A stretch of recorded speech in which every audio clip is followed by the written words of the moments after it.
그에게 나타나셨음이더라. 아멘. 이 말씀은 살아계신 하나님의 말씀입니다. 잠깐 기도하도록 하겠습니다. 살아계신 하나님, 하나님께 온전히 예배드릴 수 있도록 허락하여 주시고, 주님 말씀을 우리 심령 가운데 간절한 마음으로, 진실한 마음으로 받아들이고 은혜 받을 수 있도록 허락하여 주시고, 내 마음과 영과 육신이 하나님 말씀을 인하여서 변화되는 이 시간 될 수 있도록 주여 허락하여 주시옵소서. 예수님 이름으로 기도합니다. 아멘. 할렐루야. 오늘 본문은 야곱의 이야기입니다. 보통 제가 설교의 본문을 정할 때 하나님께 기도를 하는데 무엇을 가지고 기도하냐면, 하나님 이번 금요 심야니까 금요 기도회 때 성도님들에게 어떤 말씀을 전하면 좋을까요? 라고 하나님께 기도를 이렇게 보통은 드리거든요. 근데 이번에는 하나님께 다른 기도를 드렸습니다. 하나님 말씀을 전할 때 저에게 주실 말씀이 무엇일까요? 보통은 성도님들에게 주실 말씀이 무엇일까요? 라고 대부분은 그렇게 기도를 하는데, 이번에 본문 정할 때는 유독 하나님 나에게 주신 말씀은 무엇일까요? 라고 기도를 했습니다. 죄송합니다. 괜찮지요? 네. 그래서 그렇게 기도를 하는데 하나님께서 그 야곱의 본문을 딱 제 마음에 주시는 거예요. 야곱은 제 개인적인 사견인데, 개인적으로 신앙이 그렇게 좋지 않다라고 생각하는 사람 중에 한 명입니다. 믿음의 조상인데요. 믿음의 조상임에도 불구하고 신앙의 여정들이 그렇게 좋아 보이지 않는다. 한번 생각해 보십시오. 우리 권사님들 여기 좀 계시는데, 권사님들 금요 기도회도 나오고 새벽 예배도 나오고 주일 예배도 나오는데 지갑에 부족을 갖고 다닌다고 생각해 보십시오. 그러면은 그 모습을 우리가 성경 안에서 그 권사님이 이 성경에 이 창세기 어느 한켠에 하나님께 예배드리고 하나님 말마다 하나님 얘기하는데 그 지갑을 꺼냈는데 부적이 나타났더라, 뭐 그런 구조들을 제가 읽었을 때 어떤 느낌 드실 것 같으세요? 현실로 보면 신앙이 좋다, 어떻다, 좀 애매하다. 야곱의 가족이 좀 그런 가족이었거든요. 야곱이 오랫동안 신앙생활을 하면서 하나님을 섬겼지만요, 저는 그렇게 신앙이 좋다 생각하지 않았습니다. 왜냐하면 야곱의 가족은 드라빔을 가족들 가운데 드라빔이라는 게 있었고, 그리고 그들이 나중에 오늘 본문에 나오는데 귀걸이를 다들 가지고 와서 바치거든요. 그게 그 귀걸이가 우상의 일부입니다.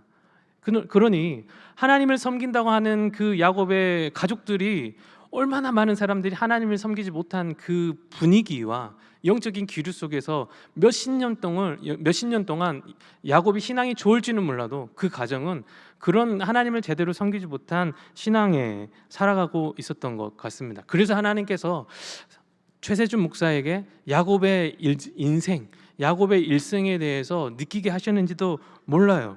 이 본문 말씀은 야곱이 하나님께 어떻게 돌아가는가에 대한 과정이 나와 있거든요. 하나님께서 저에게도 뭐라고 말씀하시냐면, 하나님께 어떻게 돌아갈 것인가, 너가 하나님을 잘 섬기고 하나님을 잘 믿고 신앙생활 하나 하나님께 어떻게 돌아가면 좋겠는가에 대해서 저에게 이야기를 하시는 것 같습니다. 우리 한번 야곱 이야기 한번 들어볼까요? 바야흐로 야곱이 자기 집을 떠나서 20년이 흐르던 그 해로 돌아가 보는 거예요. 야곱이 자기 집이 있는데, 이삭이 아빠잖아요. 에서 형의 그 칼의 위협을 피해서 20년 동안 타국에서 살았던 그 스토리를 한번 들어보셔요. 그 타지에서 삼촌 라반의 집에서 라헬과 레아라는 아내를 얻고 12명의 아들을 슴푹슴푹 낳았습니다. 그리고 한 명의 딸, 이제 성경에 기록된 한 명의 딸인 거겠죠. 한 명의 딸, 성경에는 12명의 아들과 한 명의 딸이 나오는데 딸 이름이 디나입니다. 그들과 함께 하나님의 부르심을 받아서 돌아가는 겁니다. 어디로 돌아가요? 본인의 고향, 하나님이 그토록 가라고 했던 그 땅으로 돌아가는데 20년 만에 돌아가는 겁니다. 이제 돌아갔어요. 이제 형도 용서하고 야곱도 서로 울면서 막 이런 우여곡절 끝에 형들이 서로 막 상봉해가지고 울면서 돌아갔습니다. 형이 그래요. 에서가 너 여기 이쪽 땅에 좀 머물러 있어라. 내가 이 땅 이렇게 줄 테니까 머물러 있어라. 아유 감사합니다. 그러나 저는 좀 변두리에 있도록 하겠습니다. 뭐 그런 식으로 얘기 끝나고 있는 중에 한 딸 있죠. 디나라고 하는 딸.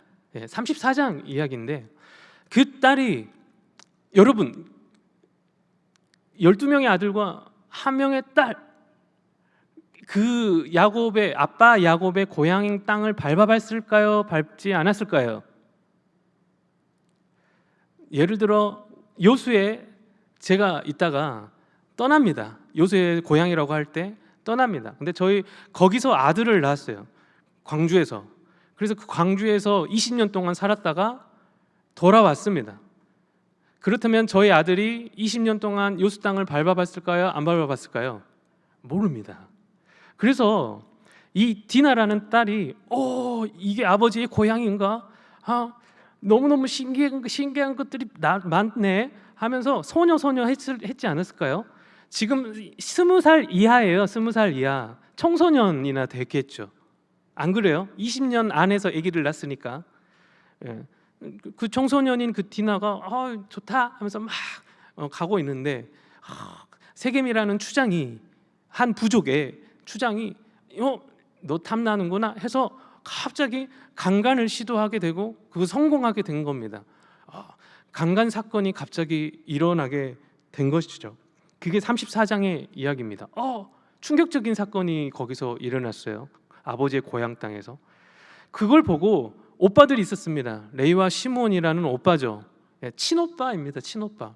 그러니 야 디나가 막 울고 있는데 너 무슨 일이냐? 이런저런 일을 당했어요 오빠라고 하니까 이 형들이 오빠들이 화가 나게 돼가지고 설명이 길어지니 말씀드리자면 화가 난 상황에서 그 세겜과 그의 부족들을 전부 다 칼로 몰살시키는 상황이 연출이 됩니다. 무슨 사건이 일어났습니까? 살인 사건. 짧은 순간 안에 강간 사건이 일어났고 짧은 순간 안에 집단 살인 사건이 일어나는데 이게 다 피해든 가해든 야곱의 자녀들로부터 일어나게 된 겁니다. 이게 엄청난 일 아닙니까? 그래서 야곱이 그 레위와 시므온을 부르다가 화를 냅니다. 이게 지금 창세기 34장 그 앞장에 30절에 얘기합니다. 야곱이 시므온과 30절입니다. 시므온과 레위에게 이르되 너희가 내게 화를 끼쳐 화를 막 내는 거예요. 나로 하여금 이 땅의 주민 곧 가나안 족속과 브리스 족속에게 악취를 내게 하였도다. 나는 수가 적은즉 그들이 모여 나를 치고 나를 죽이리니 그러면 나와 내 집이 멸망하리라. 지금 야곱이 또 다른 걱정이 생겼습니다. 딸은 강간을 당했고 아들은 살인자가 되었는데 지금 본인과 본인의 가족들은 주변에 있는 부족들에 의해서 몰살당할, 죽임을 당할 위기에 처해 있다는 것입니다. 그 당시는요 부족 국가랍니다. 그리고 유랑을 하는 거예요. 그래서 유랑민들이 와가지고 그 정착해 있던 부족들과 만나게 되면 보통 무엇을 하냐면 외교를 맺는 거예요. 예를 들어 아브라함 알죠? 아브라함이 어딘가를 갔어요. 어딘가를 갔는데 뭐 아말렉으로 갔다거나 뭐 애굽으로 갔다거나 갔어요. 가서 제일 먼저 하는 행동이 뭡니까? 자기 아내 사라를 거기 대장에게 바치는 일을 아브라함이 했단 말이죠. 이게 단순히 이뻐서 그런 게 아니라 외교적 차원인 겁니다. 나의 가족과 너의 가족이 서로 합하여 우리는 서로 친하다, 공격하지 말자라는 의미가 담겨 있는 거예요. 단순히 이뻐서 그런 게 아닌 겁니다. 그래서 가는 곳곳마다 자기 아내를 막 바치죠. 근데 지금 부족들이 곳곳에 있는 그 상황에서 야곱의 가족들은 어떠한 일을 했습니까? 외교해서 친해져도 지금 부족할 마당에 한 부족을 다 죽여버렸다는 거예요. 근데 이 부족만 있는 게 아니에요. 세겜 하몰의 아들 세겜 부족만 있는 게 아니고 여기 부족이 있는 거예요. 브리스 족속, 가나안 족속 여러 족속들이 있겠지 않겠습니까? 거기서 소문 있는 거예요. 여기를 갑자기 뜬금없이 굴러 들어온 돌이 한 부족을 다 죽였다. 그래서 그 부족들이 다 화가 납니다.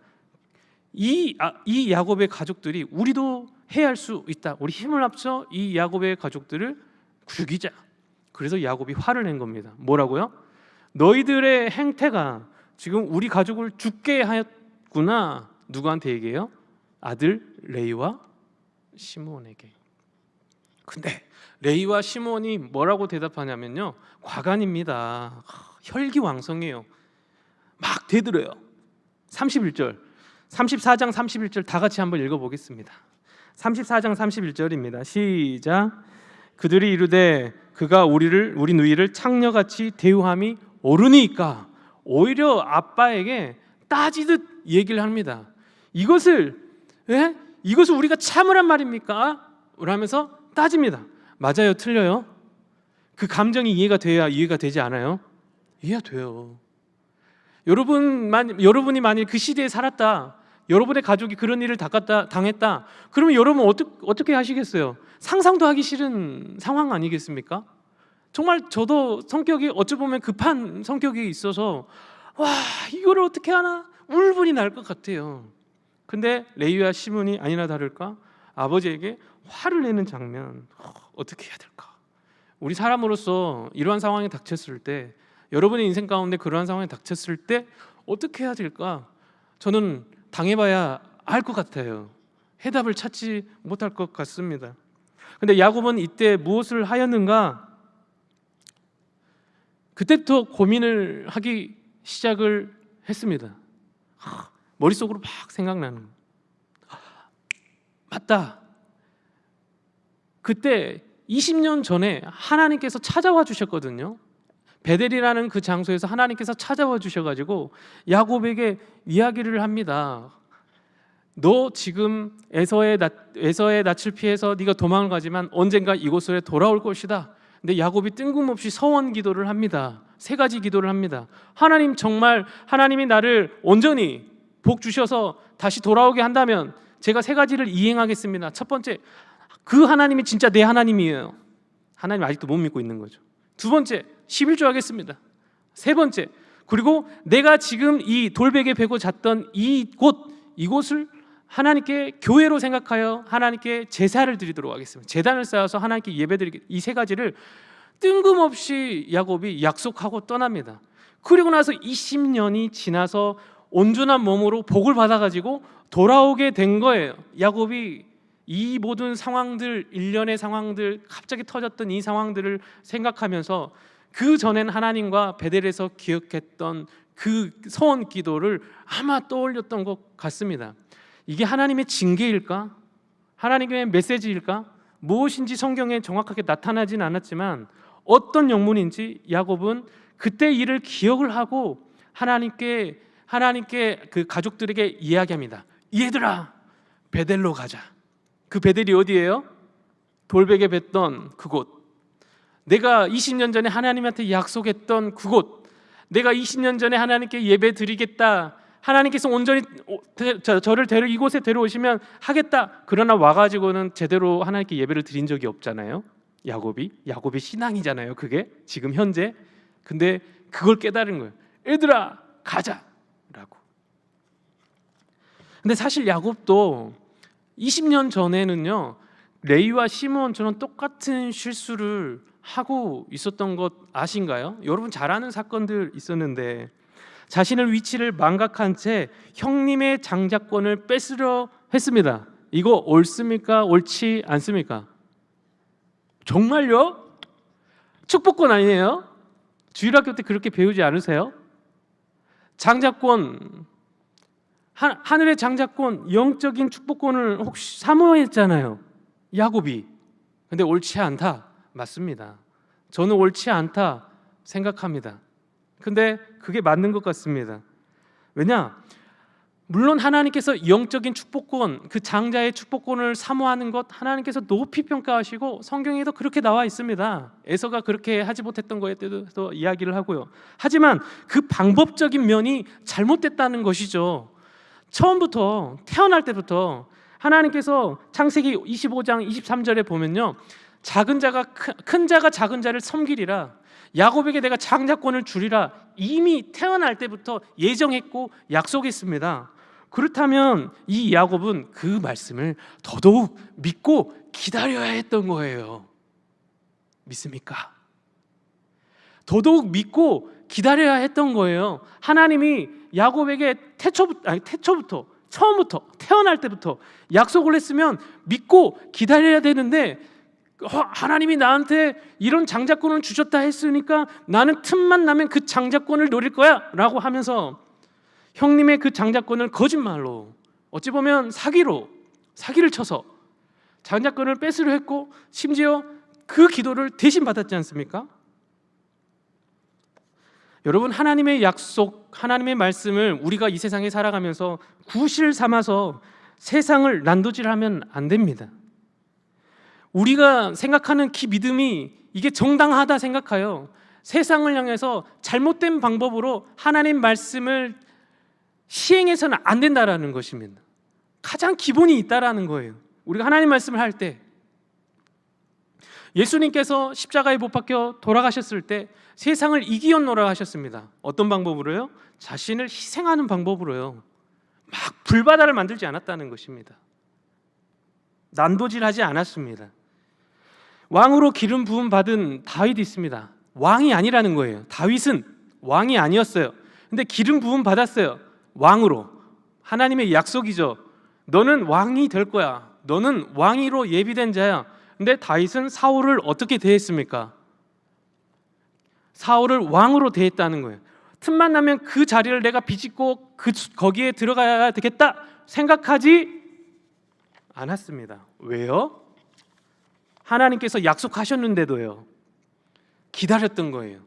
하나님께서 약속하셨던 것 기다렸고, 말씀하셨으면 언젠가는 하나님께서 들어주시겠지. 그래서 자신의 위치에서 정말 낮은 마음으로 하나님의 약속을 사모했던 다윗. 야곱은 그렇지 않고 장자권을 강탈했죠. 혈기로 레위와 시므온처럼 자신의 마음대로 육신적인 생각으로 영적인 것을 한다 생각하고 했습니다. 형님의 장자권을 노린 대가가 무엇일까요? 첫 번째, 장자권을 못 얻었습니다. 여러분, 장자권이라는 게 축복권, 영적인 것도 있겠지만 장자의 그 가장 기본적인 것이 뭐냐면 아버지의 재산이에요. 재산 야곱이 얻었습니까? 바로 쫓겨나서 20년 동안 자수성가해서 자기가 부가 늘려진 것 뿐입니다. 아버지의 재산 20년 후에 누가 지금 물려받았습니까? 에서가. 그러면 두 번째, 또 장자권의 또 다른 것, 아버지의 지위를 물려받는 겁니다. 예수님께서 신약에 뭐라고 말씀하시냐면 아버지를 본 자는 나를 본 자요라고 하는데, 이건 유대 사회의 문화에 대한 그 상황에 대해서 이야기가 나오는 것입니다. 장자라 하는 것은 모든 하인들이, 모든 사람들이 그 장자를 볼 때 아버지 보듯하다 이거예요. 지금 아버지 보듯하는 그 사람은 누구냐? 야곱을 보고 그렇지 않고 에서 보고 지금 장자라고 누구나 여기고 있는 그 현 상황입니다. 야곱은 20년 동안 무엇을 했죠? 그 집을 떠나서 타지에 생활을 하고 있었죠. 장자권을 얻지 못했습니다.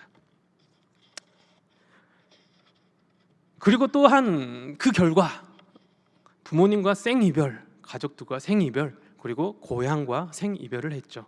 그럼에도 하나님께서 야곱을 사랑하셔서 난 너를 버리지 않을 거야, 난 너를 여기로 다시 데려올 거야 라고 선포하신 줄 믿으시기를 바랍니다.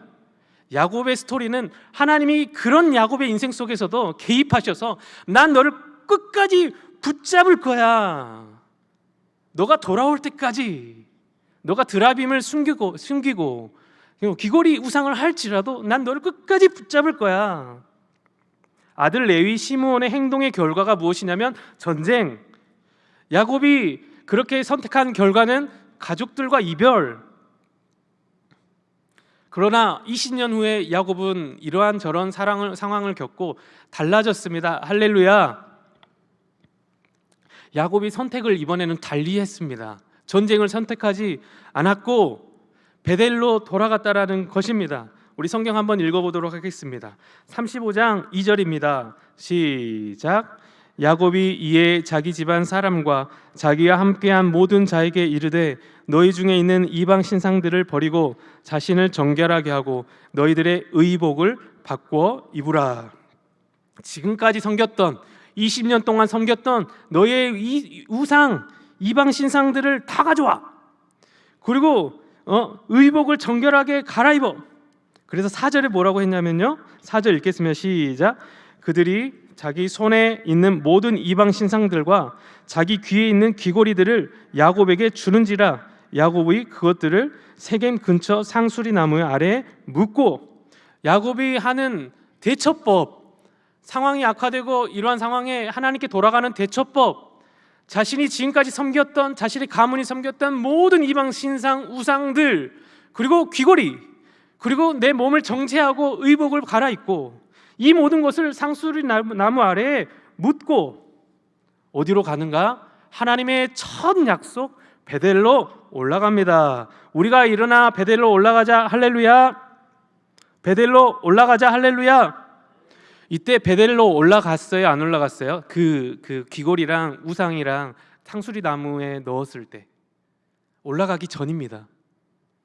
그걸 가지고 다 정리한 다음에 베델로 올라갈 그쯤에 어떤 일이 일어났는가? 말씀 마치도록 하겠습니다. 5절 읽도록 하겠습니다. 시작. 그들이 떠났으나 하나님이 그 사명 고을들로 크게 두려워하게 하셨으므로 야곱의 아들들을 추격하는 자가 없었더라. 야곱은 하나님께 예배를 드렸고 자신의 모든 우상들과 하나님을 섬기지 못했던 것들을 다 회개하고 상수리 나무 아래 묻고 자신은 그냥 그 길을 떠난 것뿐이에요. 어디로? 하나님께 예배하러 떠난 것뿐입니다. 그러나 하나님께서 모든 것을 해결해 주신 줄 믿으시기 바랍니다. 하나님께서 그 사명 고을들, 뭐예요? 부족들, 여러 부족들, 칼을 들고 지금 말 타고 오는 그 부족들로 크게 두려워하게 하셨으므로 야곱의 아들들을 추격하는 자가 없었더라. 야곱이 다른 행동을 취하지 않았어요. 칼 들고 맞서지 않았다는 말이에요. 어떤 요행을 부리지도 않았습니다.